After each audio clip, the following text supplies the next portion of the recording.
Welcome, everyone. We are so excited for this event today and to have another event with Nicole Esposito. So welcome, everyone. We'll get started in just a minute here, but I just wanted to thank our performers for spending their time with us today on this Saturday, to both Pedro and Isaac for joining us, and of course a special thank you to Nicole for joining us as well. But without any further ado, I will hand it over. So we are going to start with Isaac, and for both of the performers, if you would like to briefly introduce yourself to the audience quickly, that would be great. Nicole, did you want to say anything to start? Yeah, I just wanted to say thank you so much, Christina, and to everyone there at Miyazawa Flutes. Of course, I'm here with you all in Iowa City, and it's so nice to be with you all today, wherever you're coming from. I see we have people coming from lots of different places, so I'm so happy to see we have people from all over, and that you're here with us, and I'm always excited to be teaching. And I'm really happy to be hearing today these two players and playing these two pieces, especially they have a connection. The Widor suite, of course, was written for Paul Taffanel, and they're both very important figures in Parisian life of that time. Of course, Widor being the organist of the Notre Dame Cathedral, and Taffanel being the professor at the Paris Conservatory. So it's nice that we have these two pieces together today. So I look forward to hearing you. Isaac, which movement would you like to focus on? Maybe we can focus on one movement, or... Yeah, I'm going to be doing the first movement today. Okay, perfect. Yeah. Wonderful. Christina, are we doing like 30 minutes per? Okay, great. You just yell at me when it's time for me to shut up.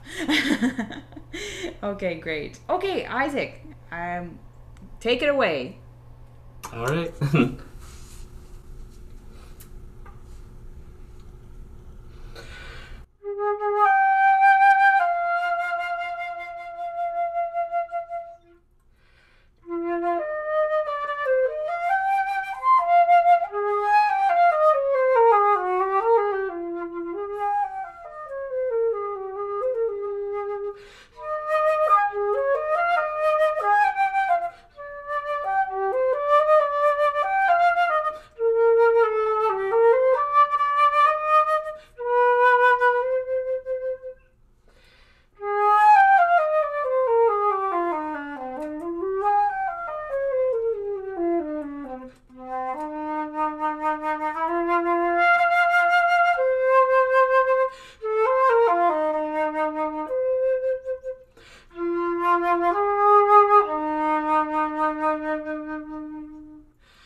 great. Thank you. Yeah. Oh, Thank you. nice. Okay, can you tell me a little bit about your experience with this piece? Have you performed it, played it with piano, or just studying it now, or? Yeah. This is the one of the pieces that I'm working on this semester. I haven't rehearsed with piano just yet. Um, but yeah, so I've been working on this since the start of the semester, so about like 2 months now, I'd say. Mhm. Okay, you're good. You're doing very well. So, this piece it's one of our bigger French kind of romantic works, of course. Most of our French repertoire, or so much of what we play from the French repertoire, are the Paris Conservatory test pieces, which tend to be a little shorter. And these four movements of this suite are almost like little individual pieces in their own, of course. But together, it's a very substantial work, and it has some intricate moments with the piano, so I'm sure you'll enjoy working on that with the piano. And as with any piece, of course, it's extremely important to study the score and the piano part well. Now, I don't know if you do any work with any backing tracks or anything like that from YouTube. I know the Widor suite, there is a piano part backing track on YouTube. And while for the natural rubato and maybe expressiveness that comes with this music, it's not ideal because you're sort of having to follow the piano. However, what is so important in any kind of music, especially French music, is the sense of harmony and how to create the colors, because French music, especially of this period, is so colorful.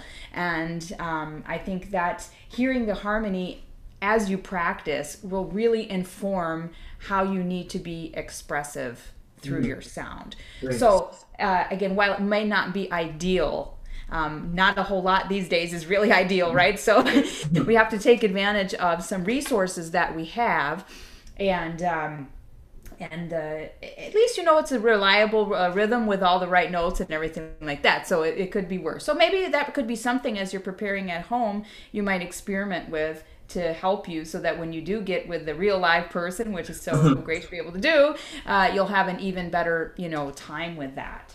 Brilliant. So I mentioned, of course, that Widor was the organist at the Notre Dame Cathedral. Do you know anything else more about Widor or his music? Not too much, no. If I'm being honest, no. It's okay. Yeah, I always recommend to my students. We just did a little class on my studio class the other day about context and connections. And like I said at the beginning, we have a connection here between our two pieces in this masterclass. We have the Taffanel and the Widor. The Widor was written for Taffanel. Understanding musical style always comes in regard to context, and so always even having a little bit of knowledge about the composer or what was going on in the world at that time, what he was doing for a living. Obviously wrote a lot of organ music. As flutists, he didn't write other real flute music. There's not a lot of other pieces that we can naturally associate with, like Taffanel, who has more flute works, or someone like Aubert, who has more works that we can recognize, or a more major composer like Fauré, who has also orchestral pieces and whatnot. So it might be a good idea to get an idea of some of the other points of style from his works, to have a listen to some other pieces that you can discover by him. Yeah. So overall, I enjoyed your performance very much. I just want to talk about a few things musically and then maybe flutistically speaking, because both are always working in tandem to support each other, of course. So musically, I think that first, I always like to preface that I do think that there's a difference between expression and musicality. Musicality for me is what the music is doing, is what we see in the score. Expression is what you are doing. So, we always have to think about those two things and how to bring them together. So sometimes I hear you being very expressive. Maybe it's not always in suit of the music as much as it could be. So this music has a lot of markings, right? A lot of specific markings in regards to dynamics, phrase shapings, and typically in this kind of style of music, dynamics often were written in, for mood and phrase shape more than just like be loud, be soft. So sometimes as performers, when we see things written on the page, we take them as like physical instructions for us. Like when we see an accent, we say, oh, I have to do this with my tongue or something. That's not usually what a composer is thinking. A composer is thinking, I want this musical moment to have emphasis in the context of what else is going on. So that's something that I think we always have to think about, is that the markings on the page are not something that necessarily are instructions of what we should do. We have to think about what the audience needs to hear. Right. So at the very beginning, for example, that gesture at the beginning. So musically, what is happening? We have a half step, right, displaced by an octave. So it's kind of interesting because half steps are an interval that typically like showcases like a tension in music, right? So if we went, so it is like an appoggiatura, but we're going up the octave, and an octave is a very open and optimistic.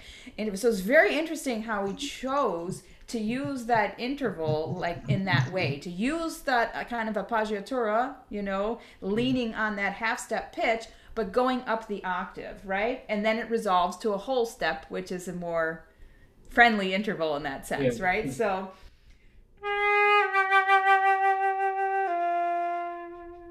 and sometimes when we have music that goes between two octaves, it is good to practice as a gesture in one octave.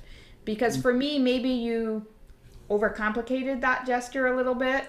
I heard kind of like three things going on. And then trying to make the diminuendo there. Right. So I think we can think of some words, for example, I love you, or something like that, something very romantic, right? That you wouldn't say, I love you, right? It's one gesture. Mm-hmm. So the markings that are written, this sforzando with the crescendo diminuendo, is actually one thing, not three things. Right. Right? Mm-hmm. So maybe you can just try that for me. But can you try it first, doing the G and the F in the lower octave? Yeah.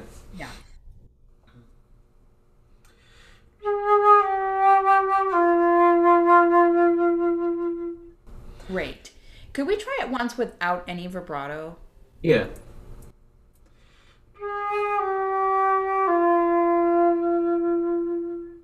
Good. Okay. Where are you putting the emphasis in your airstream there? Like, note-wise, I would say I put more emphasis on the G. Uh-huh. Okay. So, appoggiatura, it literally means to lean on, right? So, I think you want to think about putting it not only on the G, but from the A flat to the G. Right. Yeah. So, what's really important with the airstream on the flute is that it maintain continuous.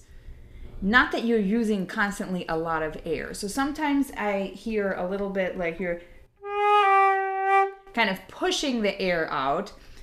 And I think you just can think of leaning into it.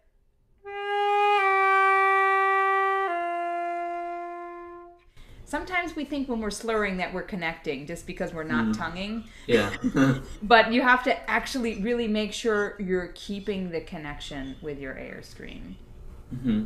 Can you try it one more time? And try to have a little bit more of a straight line in your air. Okay.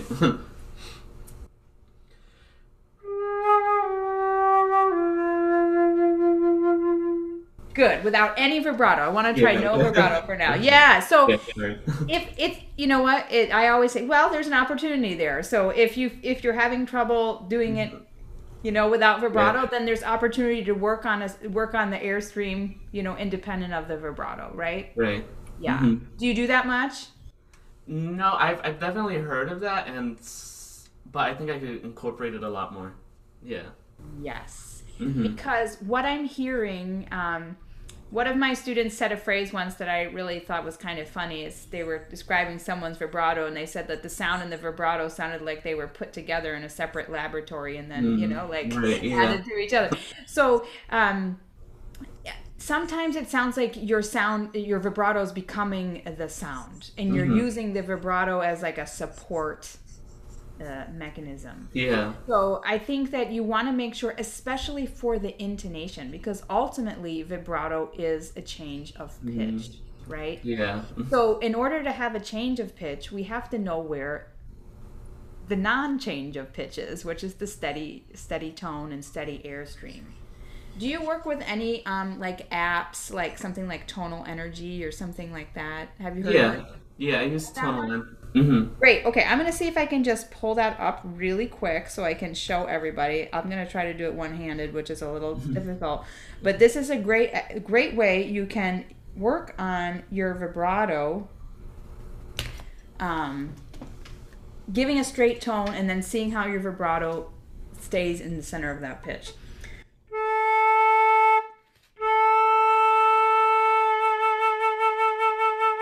So, okay, you can see there.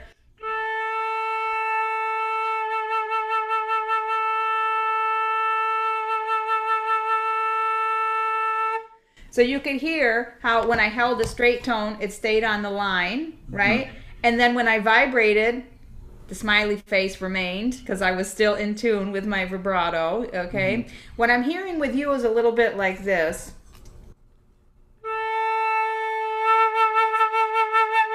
Where the vibrato gets a little kind of outside the lines and a little too jagged. Yeah. So understanding how the vibrato affects the pitch is really important, not only for a technical purpose, but also for an expressive purpose. Because if you're not in tune, you're also not creating the right kind of interval, feeling in the interval, and not creating the right feeling for the music. So it's both a musical thing and a technical thing. So it's just in case anybody's wondering, it's Tonal Energy, and it has the analysis feature here at the bottom, and that's where you can put it on and you can see. And when you're really in tune, the guy gets like little sunglasses and everything. He gets real happy. So, and you can practice doing all kinds of speeds of vibrato and widths and depths of vibrato and how much pitch to control, on change. So, say you want to go.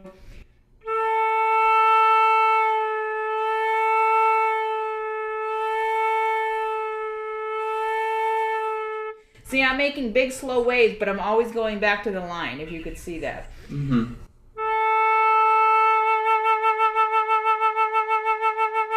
That's very fast and just above the line. But again, it's just another kind of reinforcement tool, technology that we can use in our practice to watch out for that. So I would suggest that, you can get your straight tone a little bit more clear and then have a vibrato that's integrated into the sound and the pitch. Yeah, okay. Yeah. Can we try that opening phrase one more time and really see if you can connect with your airstream? So when you first start, you're breathing da-da, and then you kind of push and back off. Da-da. Do you ever move a piano? Have I ever moved one? Moved a piano? Oh, yeah. They're real heavy, right? Yeah. You'd have to kind of put all your body weight on it, right? And move like that and really lean on it. So if you just kind of pushed it like this, like kind of hard, even if you push it real hard, it's not going to go anywhere. So we don't want to push our tone back off, push back off, push back off. You have to really make sure you are with your support. And support, by the way, is energy flowing up towards an object, usually. If I say, hey, my flute is falling, help me support it, you're going up. So you have to think of the airstream coming up to the flute and then continuing. Okay. I think we think it goes down and then we push. So think about how you can continually use your support as you're using your air. Okay? Can we do it one more time, still in the same octave? Yeah.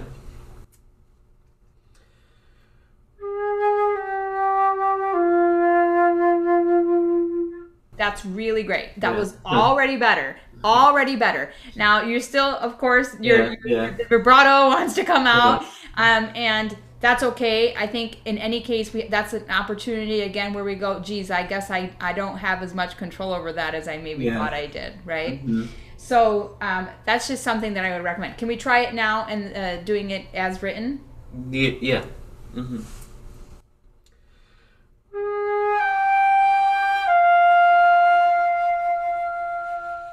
Lovely. Okay, good. Now that was much more cohesive in terms of a gesture. And now if you're really going to vibrate on one note, I definitely think it would be the G, right? Yeah, okay. Yeah. Okay.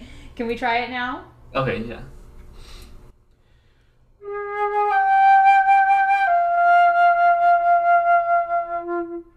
Good. Okay. Wonderful.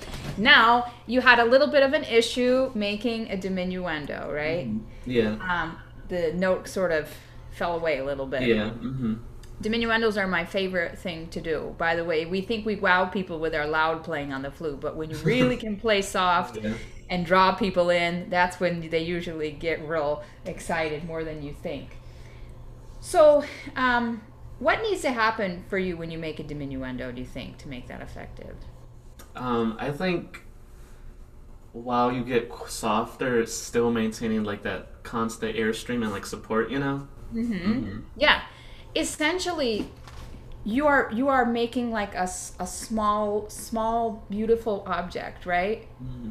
So it's like if I wanted to show you my ring, it's very small, right? So, and if I wanted you to see that, I'd have to, bring it closer, bring it closer, bring it closer, bring it closer, so that you can see it. So the more smaller something is, the more attention you have to put in the delivery, which means that, of course, you have to continue your support. Now let's get away from the flute for a second, because you make diminuendos all the time and probably don't even know it. So just right now, if you get a little softer at the end of the phrase, right? Or how about when you whisper? Is whisper loud or soft, by the way? I'm sorry? Is whispering loud or soft?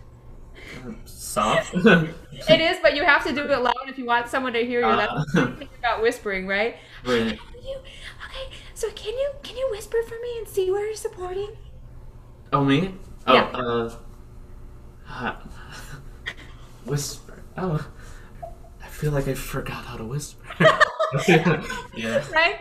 Yeah. So, but notice where your support is when you whisper. It's a little higher, right? Yeah, I feel it higher up. Exactly. Yeah. So we have to make sure that when we support, we're using flexible support as well, and where we're resonating.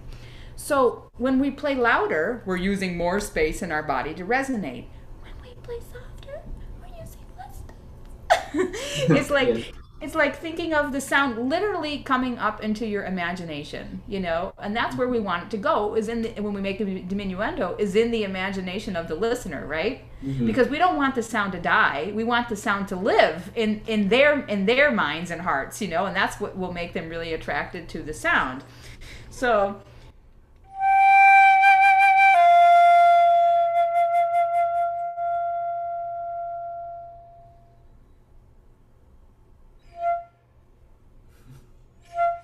So my air is still totally there, but all I did is I kept the delivery motive going, the delivery of the sound, but the sound itself got smaller and smaller and smaller.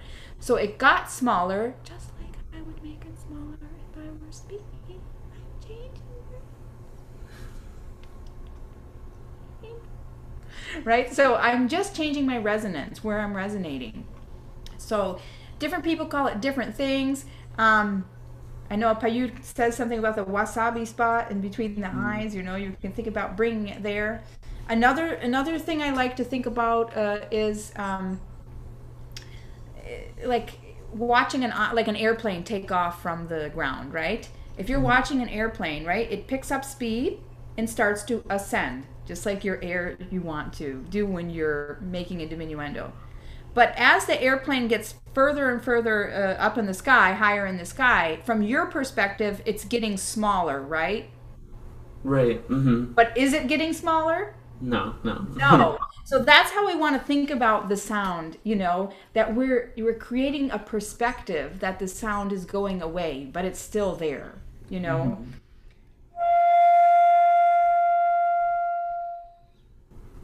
And eventually you don't see it anymore. Right. Okay, can you just try that on that F for me? Yeah.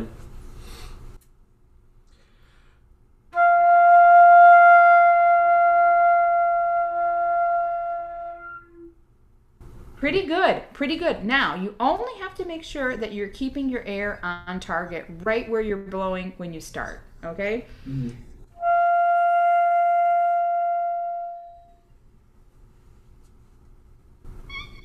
That's kind of where I'm supporting at the end, Can you try that one more time?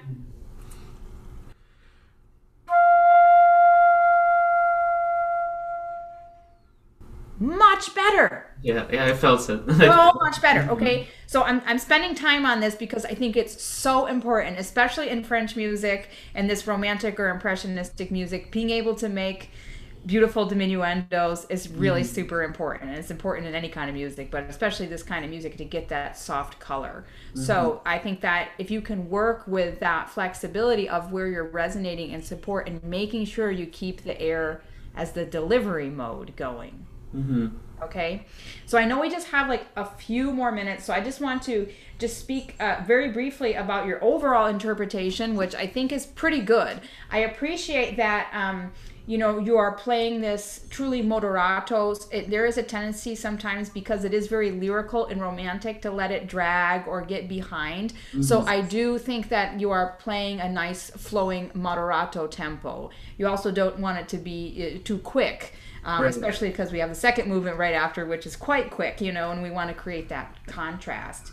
Maybe in your little cadenza, in the vivo, that could be a little bit more dramatic, the way you're, planning that out.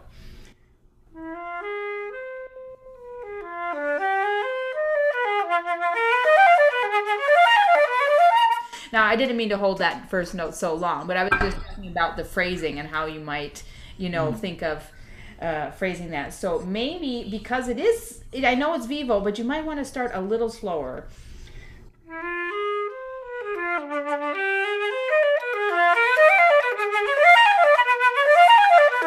And so on. So, and maybe get a little faster and make your peaks a little stronger. It can be a lot more fantasy-like. Right. Everything when we're thinking about fantasy is more out of the ordinary. So we have just about 1 or 2 minutes here. So can we actually just play that little vivo section? Yeah.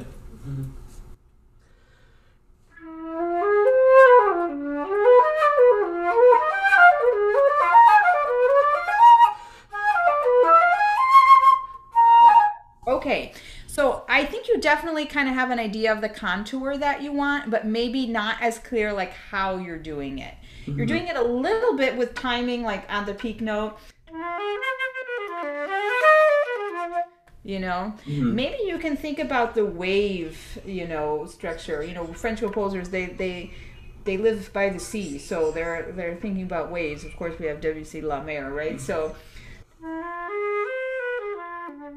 maybe since it's piano and it's going to continue progressively, you can keep the first one a little bit more of a small wave shape,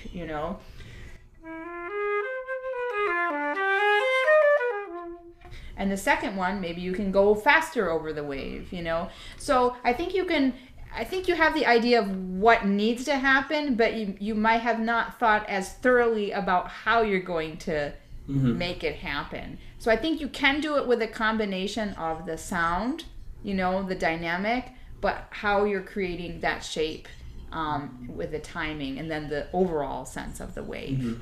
Yeah. Okay. So I wish we had more time. I'm sorry that we don't have more time, because there's a lot of other things that I'd love to talk to you about. But those are a few things that I think generally you're getting on the right track with this piece. It sounds very prepared. That's very good. Those are a few points specifically to your airstream and how you're using that in relation to the vibrato, the pitch of the vibrato, and being able to capture the listener in your diminuendos. I thought those were some important points for you. Yeah. Do you have any questions for me?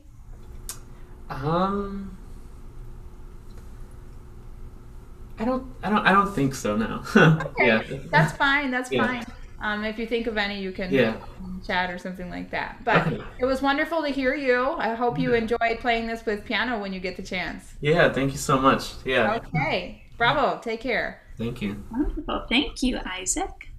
All right. So, going to switch the spotlight over to Pedro here. If you'd like to briefly introduce yourself, and then we will get to hear you perform as well. Hello, everyone. My name is Pedro Mujica. I'm from Venezuela, and I'm a flute performance major at Statue University in Florida. We've met before, haven't we? Yes, we did in FFA like a couple of years back, like 2 or 3 years. Yes, yes. Great, great. Okay, wonderful. So, do you want to concentrate on the first part of the Taffanel on the? Sure. Okay, sounds good.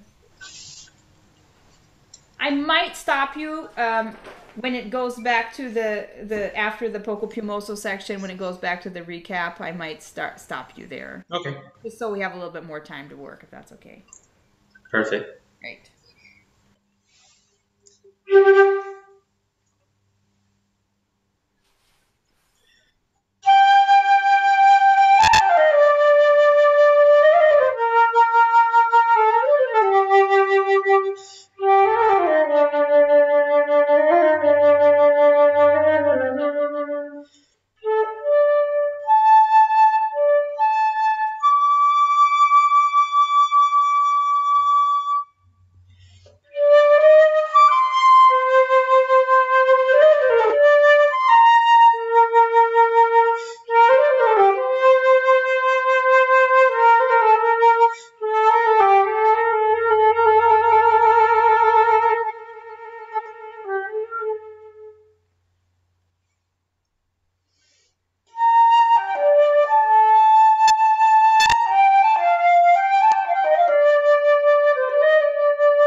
Okay, bravo. Thank you. Very nice. All right. So, can you tell me a little bit of your experience with this piece? As Isaac says, I start working this at the beginning of the semester. It's gonna be one of my pieces I'm gonna play for my senior recital. which is coming up. It's like March 21st. Right. And, but yeah, I never performed it before. I have only one rehearsal with the pianist only. Yeah, that's about it. I know, like I said, these are crazy times where we don't have, like, advantages of being able to rehearse as much. And again, I think you can probably find a track online to help you. It's not going to be ideal, but it at least will help you. And sometimes in pieces like this, where it tends to be basically a soloistic piece, and it is a true accompaniment that it follows you, sometimes we can take too many liberties with the rhythm. And having something that is just almost like a pretty metronome, basically, helps to make sure that we're really, truly playing the values to help be free. Because with this kind of music, it is very free sounding, but most of the freedom is written out, so we have to be careful about that. So, and I'm sorry that I forgot to put the Widor up on the screen, but here we have the Taffanel. So, do you know what the piano has at the very beginning? So they have this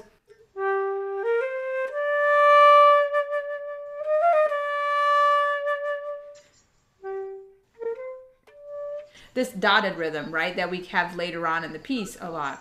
To me, and it's forte. It's almost like a Beethoven-esque, like knocking, like fate is knocking at the door, right? And then you enter after that.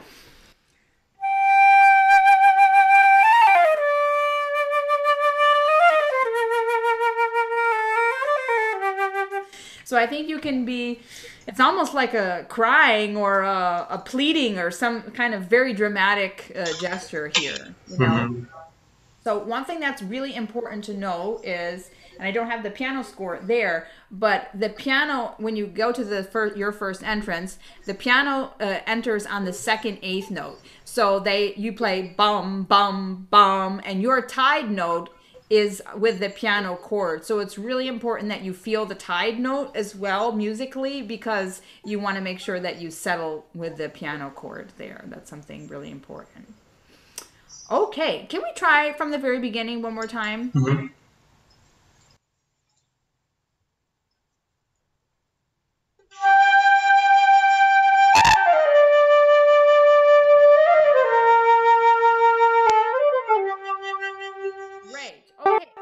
Now, what I hear is something that I often hear with many players, students, that when they're playing something with long notes followed by fast notes, we sometimes forget that long notes are moving notes too. So we tend to separate the long note, kind of back off on the not only physical support but the musical support. So perhaps on that long note, especially as I said, the chord that it's resolving to is on the tie, and you really want to connect through musically, you could think of how you're using your vibrato as almost as a precursor to the moving notes, So that your G, next G, the repeated G that you articulate, doesn't lose any kind of sustain in it.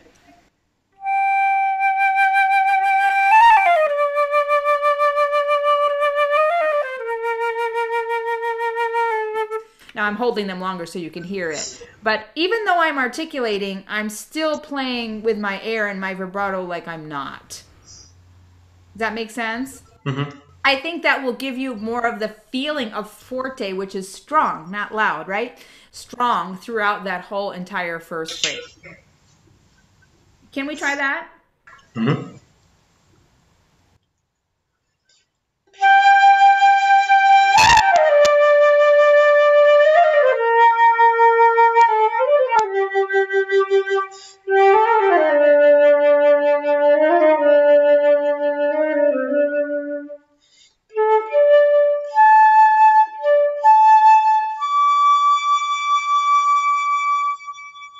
Okay, that was nice. Now, have you ever practiced this phrase without those moving notes and just the descending line? No. No? Okay. So if you're my student, I'd say, well, Christina can tell you that. She was my student. Well, 100%. Yeah, then we got to back up a little bit, because you know, music is kind of like houses, you know. All houses have four walls, a ceiling, and a floor, we hope anyway, that they have a basic foundation, right? And we always want to base what we're doing with the house, not on the decoration of the house, but like the foundation. So I think you can figure out what you want to do with your vibrato, for example, to express this descending line, because it is a descending line. Even though the flourishing notes go up in a way, you know, it's descending. So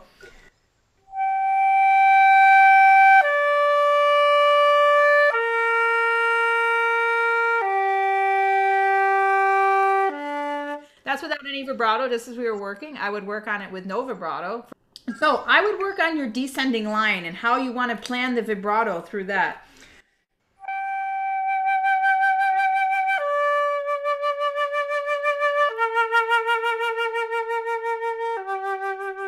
Now, do you want the same intensity on every note? Do you want...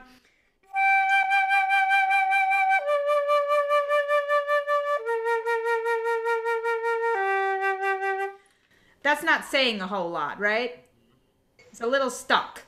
So the thing about vibrato is that the purpose of vibrato is to give us motion, right? In the sound and in the music. Well, the key word in emotion is motion, right? So you want to think of your vibrato having motion through the phrase. Not necessarily it has to be fast, but having a direction.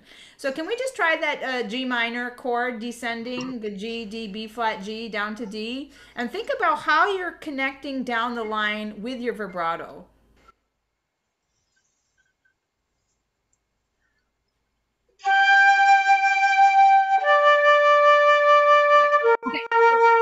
Yeah, if you can do no restarting of the notes, but just straight down. So through the note.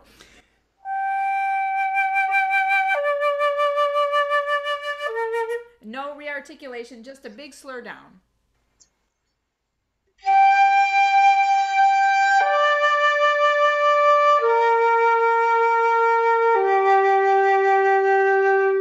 Good. So do you hear that you have a tendency to lift before each note?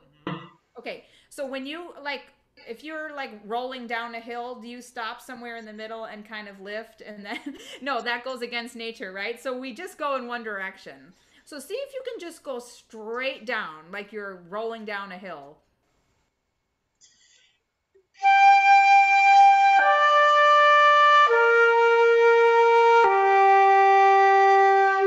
That's getting better. I think you want to, like, you're trying to count right now. I wouldn't worry so much about the counting and just go for the line. Because you're kind of conducting yourself a little bit. See if you can do it without that.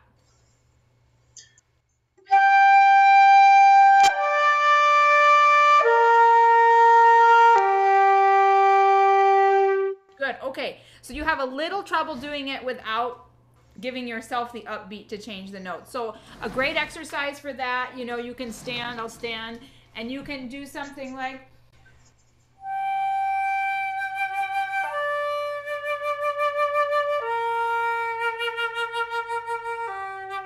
and move laterally so you're not... Because unfortunately, when you conduct yourself and you do that physical lift, you sort of lift your airstream and stop the airstream. So that's just something I would say to think about as you're practicing this line. It looks fancy because there's a lot of faster notes there, but it's just a descending, you know, G minor arpeggio, right? And I think that's the essence of the music there that we really want to bring out. So I would practice that on its own.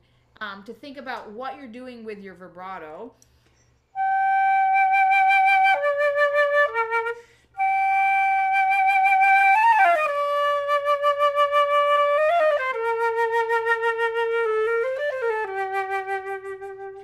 And then maybe the decoration notes can be a little bit different each time as well. You know, that also adds to the element of fantasy.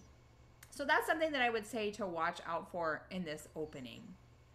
Okay, can we go on now?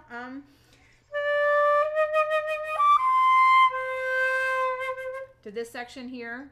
Yeah.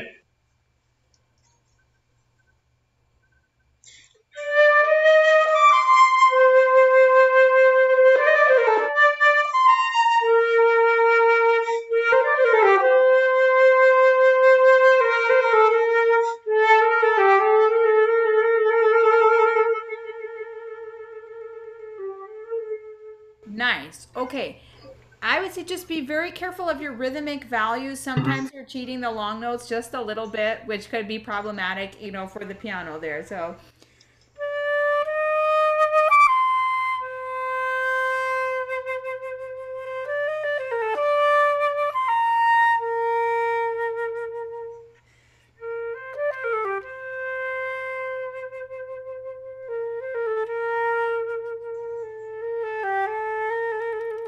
I would also say maybe don't be in a hurry here and still count in a subdivided way. You can feel it in a slightly bigger gesture, but you're going to go a little bit quicker at the Andante Pastoral.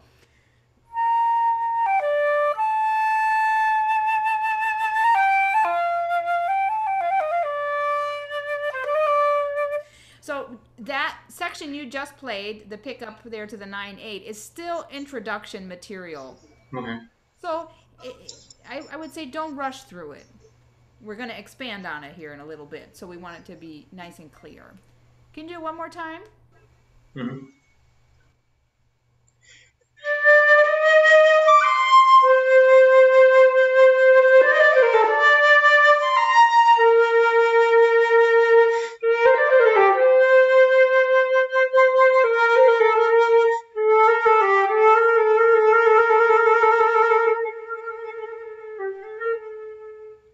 Good, that was better. And again, we see these little crescendos, right? Going, and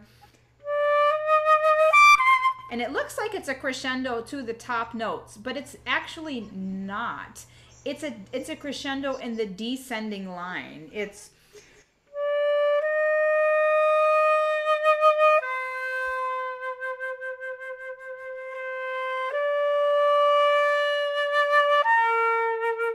do you see what I mean? So the upper notes will come out naturally. You don't really need to crescendo to them. Okay. Try to make them a little lighter.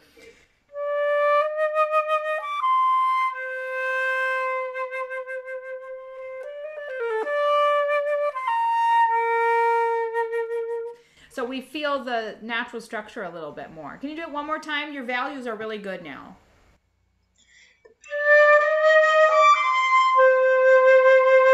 Okay. Now, sorry to stop you, but you have this E flat, right? Which D-da, half step. It's a tension phrase. Make sure to hold it long enough that you really feel the tie there, because it's almost 2 full eighth notes. Da dum ba dum dum.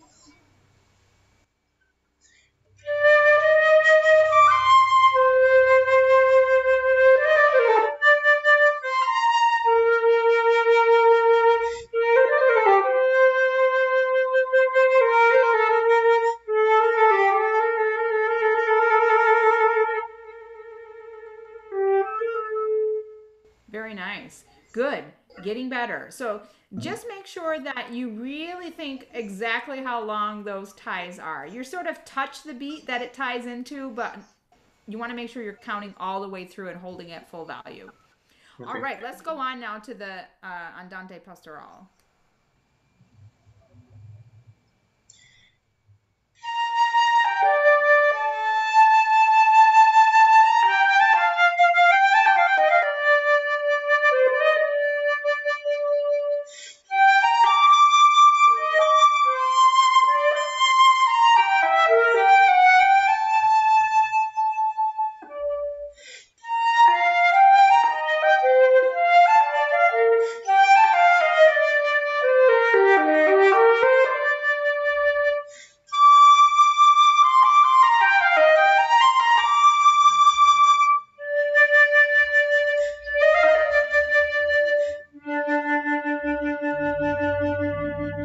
Okay, really nice.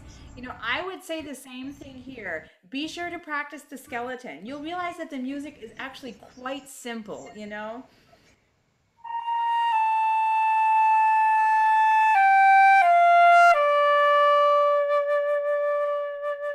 It's just a basic descending line, right?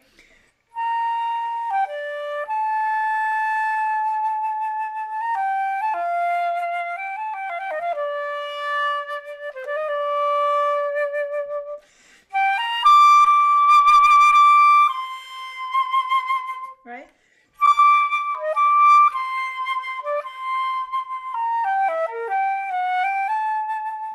And then you have the colorful notes, which are the ornaments. Mm-hmm.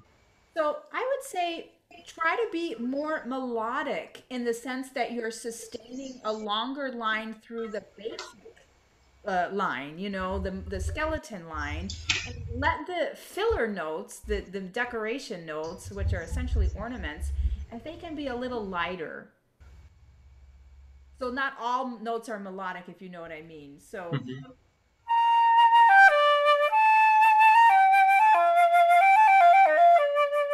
doing it like that, you can make a really nice flute sound and really beautiful. But that might be more characteristic of like a German style where everything is a little bit more regular. And I think in the French style, you know, there's a little bit more of the imagination Okay.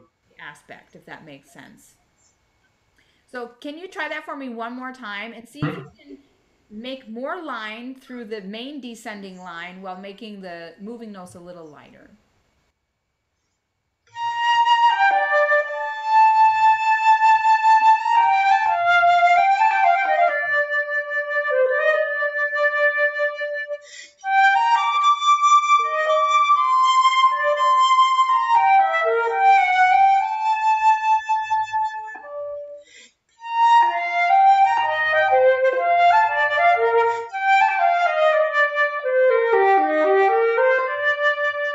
Sorry to stop you, sorry, and I know it's hard to get your attention sometimes.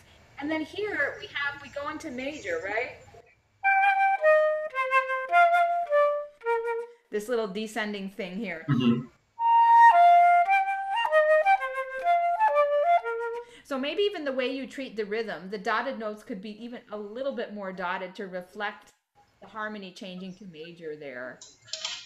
You know, and then it can the rhythm shows a lot of character. Sometimes I think we just need to count. Of course, I think what counts is that you feel it, and you're Latino. You know that rhythm. I mean, it's so important. Like when you dance, it's salsa. You're not thinking of counting, right? You just feel it, and then you go. So it's the feeling of this dotted rhythm. I think in the major key, that's a little bit happier sounding. Can we start right there? Yes.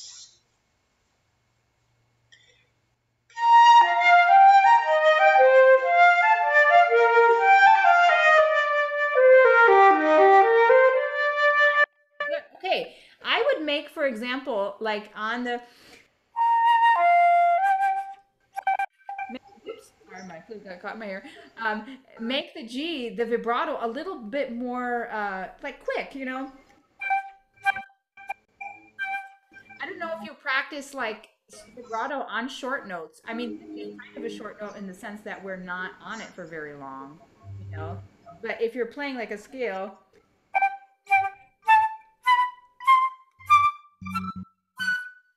I call that tornado vibrato. It's like woo, woo. It's like a little quick turn on it. Okay, so sometimes we need to be able to vibrate quickly, you know, and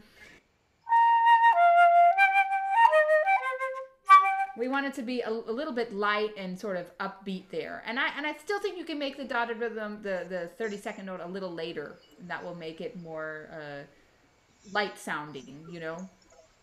Okay, can you do it one last time from there? Yes.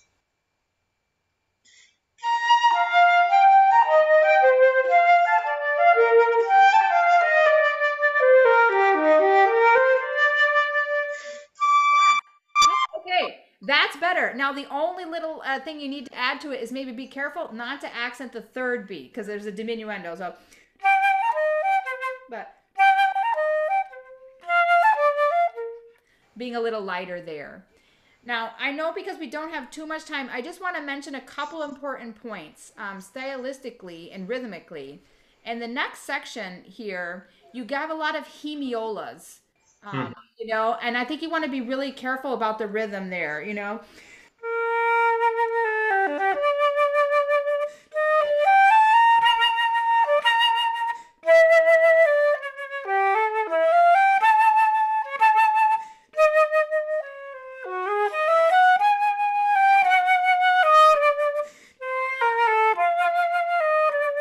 You know, making sure that you're not shortchanging the tie, so we really keep the hemiola feeling going there. That's something really important in that section. One little scorekeeping thing I would say: be careful at when it goes to the odd tempo, when you go into the little mordant section. The C sharp, you know what I'm talking about? Mm-hmm. The C sharp is to D sharp, so make sure you use both trill keys. Mm-hmm. I think I heard you go to D natural there. Okay. Yeah, just watching out for that. This section is really tricky, right? It's tricky to get the rhythm really correct, I think, and put the mordants. So that's something that we have to always watch out for. Okay. Maybe just because we only have a couple minutes here, is there any particular part that you'd like to try again, or any questions you have about it? Well, like the colors and the più mosso, più mosso. The colors, yeah. I think, what's happening there is it's kind of like swirling and building energy, right? So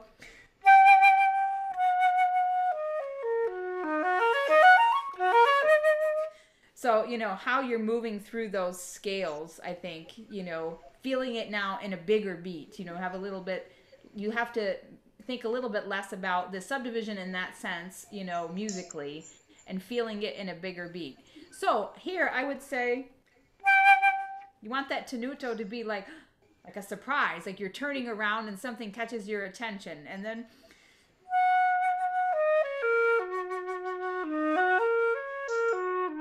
now this is marked piano, but you want it to sound very alive and vibrant, right? So I have a question for you. Do you practice your whatever daily exercises you practice, Taffanel and Gobert, Riker, do you practice them really piano much?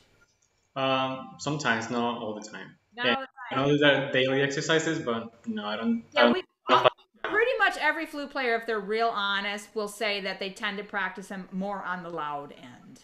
Oh yeah, for sure. Okay. So I think we need to make sure we're practicing on the soft end so that when we get to the repertoire, we don't struggle with that. Because we still need to project, right? It's piano, but you have to project. So you have to practice that so you're comfortable, getting that color.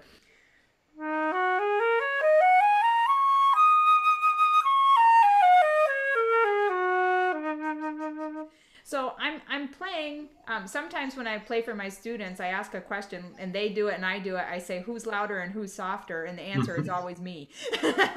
Because you have to be able to project a certain color, So I would say you want a color here that's opaque, kind of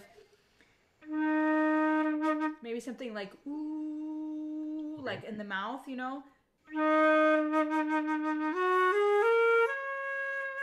but that has a lot of intensity, like we were talking about the air support, that it's very, very pointed. If you have a straw and you're sucking through a straw, you get pressure in your chest, right? So when you're playing soft, you want to have that kind of pressure, like focused pressure. That's what you get when you're drinking out of a straw, right?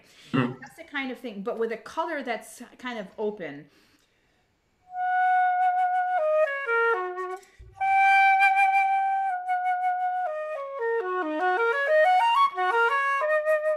Does that make sense? Yeah. So I would encourage you, just because we don't have a lot of time to have you play it all right now, to work on whatever you're working on, whether it be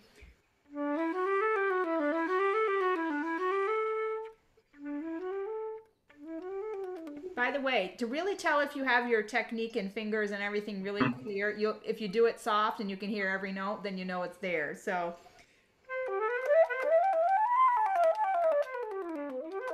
something like that. If you can play it really, really, really, really soft, you know that you're doing. Sometimes when we just use a lot of air, a lot of sound, it covers up a few things.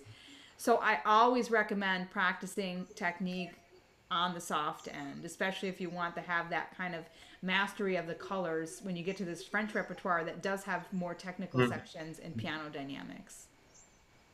Great, wonderful. So I think we have to start to finish up, but maybe, I don't know if there's any questions, if you have any or anybody else has any. I don't know if there are any in the chat, Christina, but.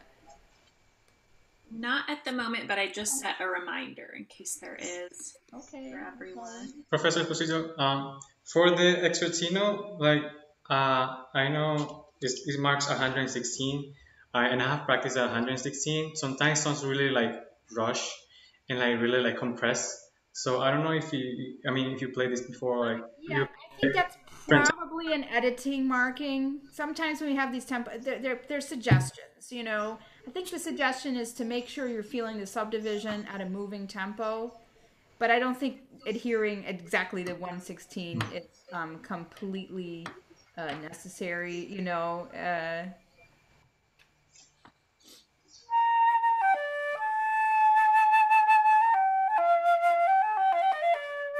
I think it just all depends on how you treat it, you know. I mean, you don't want the notes to sound fast, you want them to sound light. So, in some ways, it's good to try to see if you can do it at that tempo and still keep it light without sounding rushed.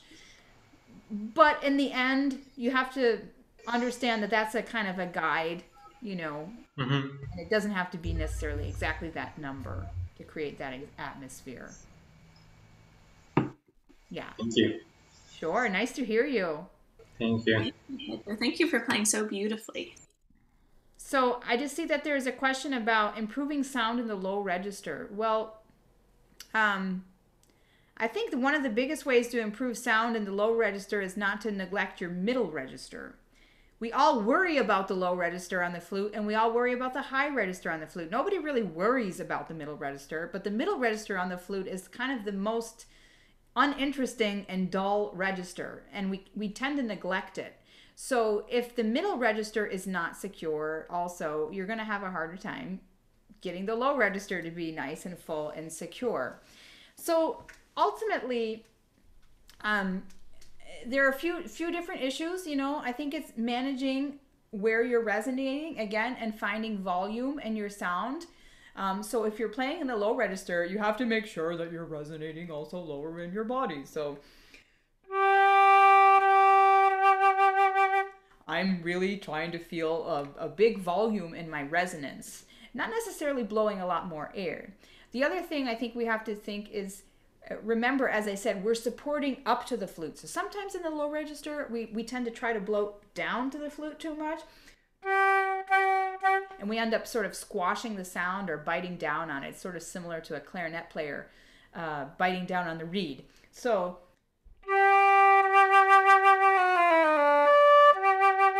I would say try to have a big volume of resonance. Work from the middle low register down so that you feel comfortable with that register, and then work your way down to see if you can, you know, match that volume and ease there. And there was another question from Janet above that said, what are the best exercises for a moderate player that you'd recommend? Well, I think, you know, we all want to be, no matter our level, we all want to be able to do some basic things on the flute. So we want to be practicing. I never say like scales for fingers, because ultimately like the fingering on the flute is like not that complicated, but we want to be playing scales to work on rhythmic coordination with the sound. That's really important, that we understand that when we practice scales, we're practicing musical language. The language of music is literally like practicing the alphabet, right? So we're practicing musically, the language of music by practicing scales, and we're really coordinating sound with rhythm. So I don't want to say if for the fingers. I would say melodic exercises are really great to work on sound, like small melodies. There are several books like the Moïse 24 Little Melodies, or Paul Edmund Davies is a flutist who has a lot of smaller like melodic studies and interval studies, things like that. I think intervals in general are, if you know, something of if you can get your way around the flute, like I was, you know, half steps and octaves, just starting there are really good. So I think, you know, at any level, we really want to be spending a lot of time paying attention to our fundamentals, but that we understand that all elements of technique, you know, come together to create a greater technique. So we always want to be thinking about how things work together. Okay, yeah, I don't think that finger speed, I actually don't believe that fingers go faster in faster pieces. Your finger changes to have a good technique, your finger at the moment it changes at the same speed, whether you're going fast or slow. So that was slow. That was fast. My finger changed at the same speed. Your fingers don't go faster when you go faster, okay? So that's something that we really have to understand. To play faster, we have to make sure that we understand the breakdown of rhythm. So rhythm is basically understanding the size of a space, and that's the timing. So if it's a quarter note, how much time we have to execute that space and how we're dividing that space. So if it's divided by 4/16 notes, then we have to make sure we're dividing that space evenly. So it's not really about speed, it's about accuracy of division and timing. Also, the other element of that is your musical comprehension.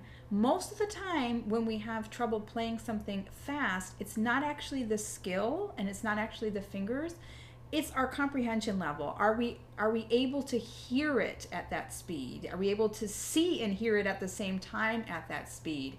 Have we phrased through it? Have we figured out how we're grouping notes and understanding also for our organization of our comprehension, but also for our musical execution? Are we able to do that? So I really actually firmly believe that playing fast has very little to do with finger speed. But I understand your question, and I hope I helped you with my answer there. And there's one question a little further up we missed from Alyssa asking what you recommend for improving articulation in the middle and low register, and if there's any specific exercises. Sure. So the thing about the middle and low register is what they need more of is volume, and what they need less of is pressure. Well, when we are trying to create a clear articulation, if I say like today is Saturday, what am I doing? I'm backing up my tongue with a lot of pressure. So when we create pressure with the tongue in the mouth, it's very easy to create too much pressure, and then we go and we almost go up the octave. So that can be one of the biggest problems. So we have to make sure before we are using the tongue, we lower the pressure in the mouth. So the tongue shouldn't be too stiff, because if it's stiff and high, it's going to make the pressure go up. So a good word to say for the low register is literally dog, dog, dog, dog, dog, because it makes the D clear, but it makes the back of the tongue a little lower.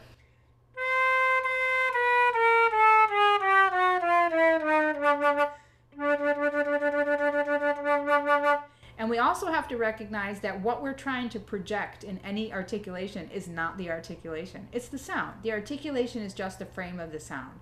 So we really have to make sure that the sound is coming through freely and that the articulation itself is not obstructing the tone. So most of the time it means don't try to play too short, because you'll be cutting the vowel in the sound and what we really need to project forward.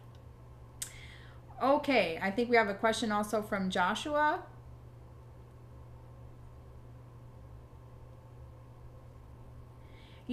Just about nerves, that's always a great question.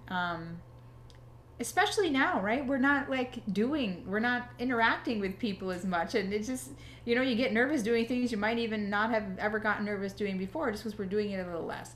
So the thing about nerves, I think what we tend to, and it's funny because you're asking the question right now, which already means you're nervous about getting nervous. So I think when we deal with nerves, we tend to get more nervous about being nervous than we do about actually what we have to do, because we know that what happens when we get nervous, we might get sweaty, we might get cold, we might lose focus. So I think what's really important is that we first accept that we are going to probably get nervous, so that when it happens, we don't create a bigger conflict by trying to fight it off in the moment. And then to understand physically what happens to you when you get nervous, and then have some preparation or strategic things in place. So I had someone that got really, really dry mouth once. I suggested they bring a lemon to their recital and just like kind of sniff it, or even put a drop of lemon juice on their tongue to get their saliva glands going, Or if your hands get cold, have gloves. So whatever, you have to know yourself and then have a strategy to deal with that. I think visualization, that always helped me when I was in school. Right before a performance, I would sit down, close my eyes, and I'd kind of visualize the process of walking on stage, the door opening, going out, walking out, how long it would take to get to the stand, what would happen when I got the music stand, what the lights would look like and feel like. If you can do that, then when you actually walk out, it's almost like you're doing it for the second time. And usually when we do for things for the second time, they're easier. So again, I think, everyone's a little different in how they deal with that, but I think it's important to know yourself well and come up, with some strategies that will help you. Okay. Yes.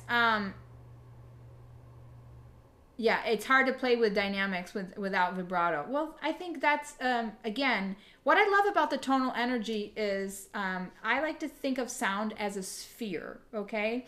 So when you play really, really, really pianissimo, it's like having a small circle like this. And when you get a bigger volume, it gets bigger and bigger and bigger. That's why in tonal energy, when you stay in tune for a while, the sound is like getting rounder and amplified.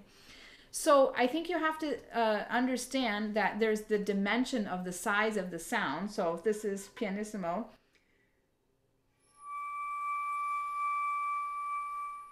this is piano,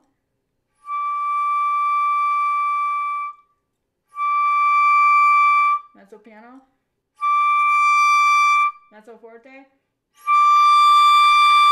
forte, fortissimo. Okay, so the point of that is that the sound is not one-dimensional, because if it gets one-dimensional, it's going to go out of tune, because that means the sound's going in one direction. And to stay in tune, we need to keep the proportion on those dimensions of how it gets bigger or gets smaller. So now with the vibrato, we want to make sure that we're vibrating around that center. So if we're playing soft,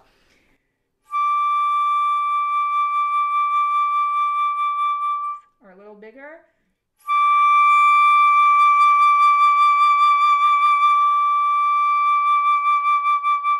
or bigger, you see that my pitch, hopefully, if I had the tuner on, you'd see that it's not really changing for the dynamic, and the vibrato is not really changing in proportion to the sound. So we have to treat sound like it's almost like a physical, tangible element. It seems like, something just of the imagination.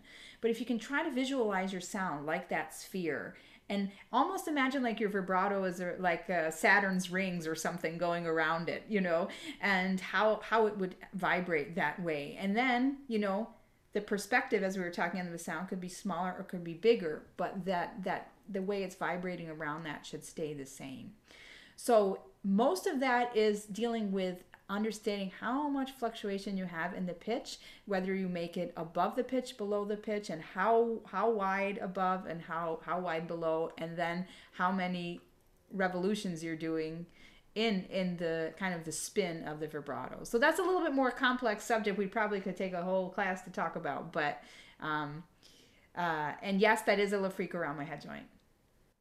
Yes, Janet actually messaged me asking if you could share just about kind of your whole instrument setup and all that. Sure, I'd love to do that because I, of course, love my beautiful Miyazawa flute. So I've been playing on Miyazawa flute, I think, since 2012. So I'm going to be going on 10 years soon.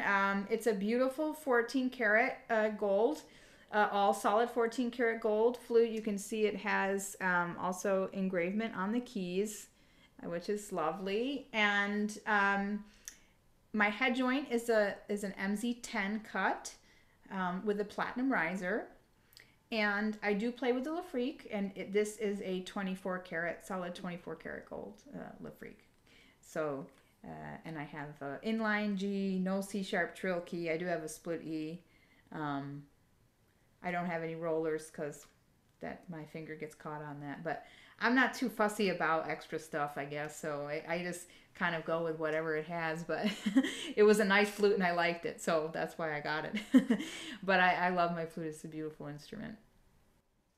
Awesome. Well, thank you so much, everyone, for all of your questions. And thank you to our performers, Isaac and Pedro, for performing so beautifully for us and letting us learn from you today. And a huge thank you to Nicole for joining us today and sharing all of your expertise. It's always extra fun for me to be in these events with you because I studied with Nicole. So there's so many things that I'm like, oh, I know this one.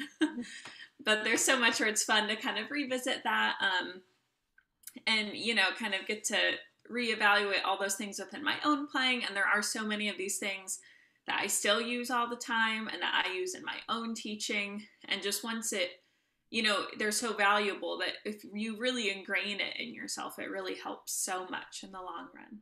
Well, thank you, Christina. And of course, thank you to everyone at Miyazawa and for putting on these events and organizing these events. It's such an important thing to do in this time where we can come together and still, you know, meet even under these circumstances. And I just want to reiterate what a fantastic team there is at the Flute Authority overall and here in Iowa. So if you're looking to try flutes or you need a repair work or anything, you can see them. They are just wonderful and they will help you with everything you need.